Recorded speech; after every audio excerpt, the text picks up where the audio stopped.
NHL regular season recap night 43. You guys will have to forgive me for the lighting and the order of which I'm recording these. I am back home for the holidays, so none of my usual setup equipment, etc. 14 games tonight, though, so we're just going to jump right into it. The first of which is the Sabres taking on the Capitals. The Capitals overcome some adversity in this one to win by a score of 4-3 in overtime. The Sabres scored the first two in this game from Peterka and Benson. Alex Alexiev gets his first to bring things within one, and then in the second period, TJ Oshie ties it before Dylan Cousins recaptures the lead for the Sabres to make it 3-2 headed to the third. With the empty net in the third, about a minute and some change to play, Tom Wilson ties things up for the Caps, forces overtime, and with a mere 8 seconds left in the overtime, Dylan Strome is the hero here. A disappointing loss for the Sabres, who have been up and down pretty much all season. Devin Levi continues to struggle. Not a bad night from him, but again, not enough for the win. He stops 26 of 30, while Darcy Kemper stops 24 of 27. Once again, a 4-3 overtime win in favor of the Caps. Game 2, the Devils visiting the Red Wings, and this was frankly the Devils' worst game of their season to this point. They only get 16 shots on net, 2 of which came in the third period while they were down 4-0 already. The score would remain 4-0 throughout the third, and that is the final here. Alex Lyon gets a 16-save shutout. How exciting. For the Red Wings, Lucas Raymond, Dylan Larkin, Robbie Fabry, and Mo Seider are the goal scorers. Not really too much else to talk about this one. It's a bad game for the Devils and a pretty good game for the Red Wings, who looked very good defensively for the first time in a while. Game 3, the Bruins taking on the Panthers in a rematch of last year's first-round upset. The Bruins get their revenge in this one. Some depth-ish guys are the goal scorers here. Charlie Coyle, Johnny Beecher, and Jake DeBrusk are the three for the Bruins. For the Florida Panthers, it's Anton Lundell with the one and only goal. Linus Ullmark is pretty good here as well, stopping 27 of 28, while Bob stops just 22 of 25. All in all, a typical Bruins victory here, a 3-1 final for the Bees. The Winnipeg Jets visiting Tampa Bay, and this ends up being a very impressive win for the Jets. The goal scorers for them are Morrissey, Scheifele, and then in the overtime, Adam Lowry is the hero. For the Lightning, it's Steven Stamkos and Braden Point.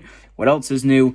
Both goalies are pretty good in this one. Johansson stopping 29 of 32, but Connor Hellebuck one-upping him, stopping 31 of 33 for the victory.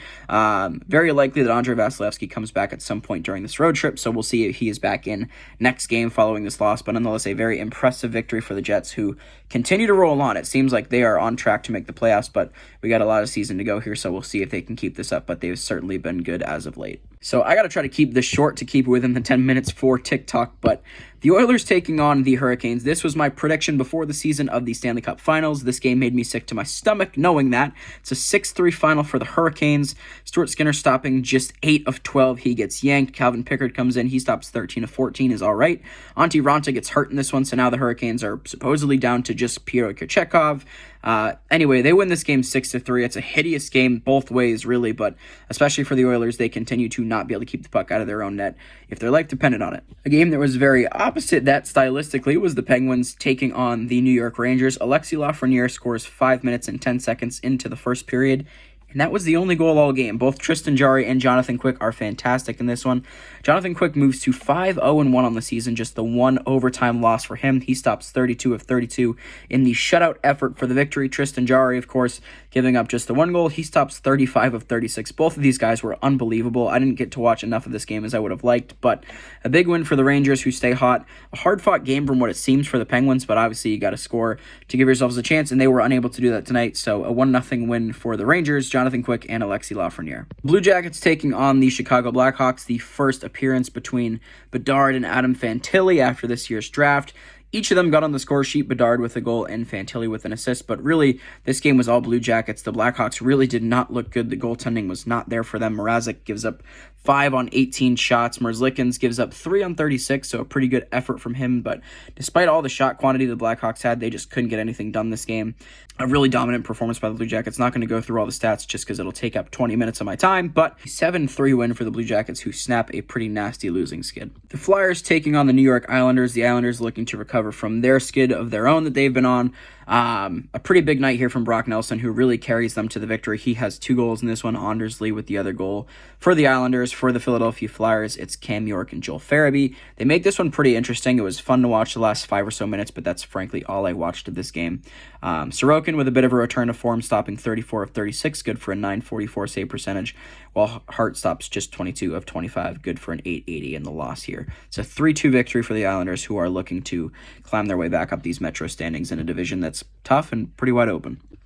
The Flames visiting Nashville in what ended up being kind of a surprising outcome. I frankly expected Calgary to come in here, take care of business, and walk away with a W. That was not the case. They got outplayed pretty handily. Markstrom faced 45 shots. He stops 41 of them, while UC Saros faces just 26. He stops 24. I'm realizing now that with 45 seconds left in the game, Yegor Sharangovich scored the second goal, which is ruining my chances at daily fantasy because I picked Saros as my goalie, and I really needed those 4 extra points. Nonetheless, the goals for Nashville from Sissons, O'Reilly, Carrier, and Parsonen. The other goal from the Flames from Noah Hannafin. A really poor effort from this team that's really looking to climb back into things in the Pacific Division here, only taking 26 shots on a Nashville team that doesn't have a lot of depth. Kind of unacceptable, to be honest, but a big win here for the Preds as they look to climb back up the standings as well. A 4-2 final for them. Another hideous game, at least if you enjoy quality defense and goaltending, is the Blues taking on the Coyotes. This one was a mess. A ton of goals, so hopefully you hit the over and hopefully you like goal scoring. I don't have time to go through all the goal scorers, but know that both Binnington and Vejmelka started this game and neither finished it. Binnington gave up 5 on 13 shots and Vejmelka gave up 4 on 11. Connor Ingram comes in relief of Vejmelka and gives up 2 on 20, while Joe Hofer stops all 12 shots he faces. It ends up being a 6-5 final for the Blues. I believe Kevin Hayes with the game winner on a breakaway in the third. A wild back and forth game, really exciting. I did get to catch a good bit of this one.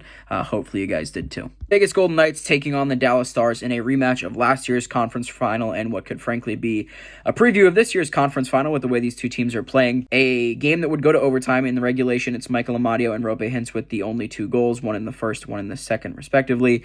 In the OT, it's a 2-minute thriller, some good back and forth play, but in the end, Jack Eichel carrying the puck up the ice almost draws Alex Pietrangelo offside. He goes into the full splits to stay onside.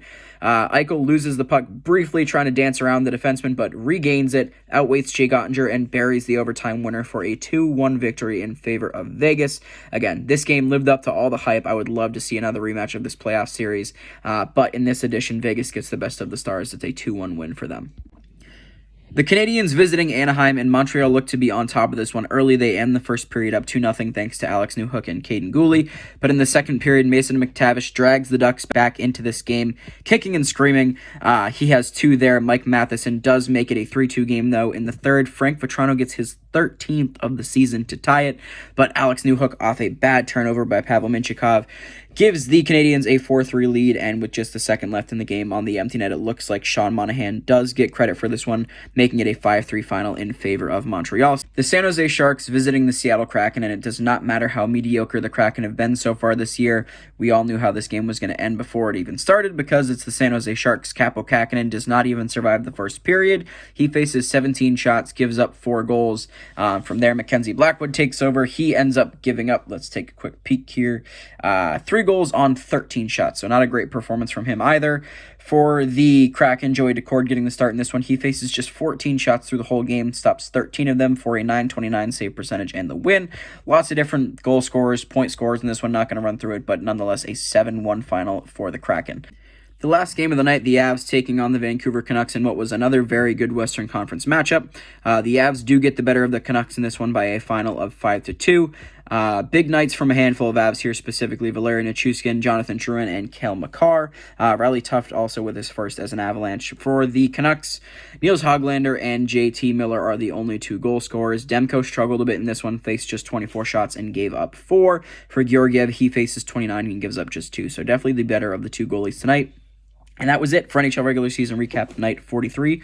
We will see you guys on Friday for recap night 44. I do have a separate video coming out tomorrow for American Thanksgiving. And for those of you that celebrate that, enjoy your holiday with your friends and family. We'll see you guys tomorrow and Friday.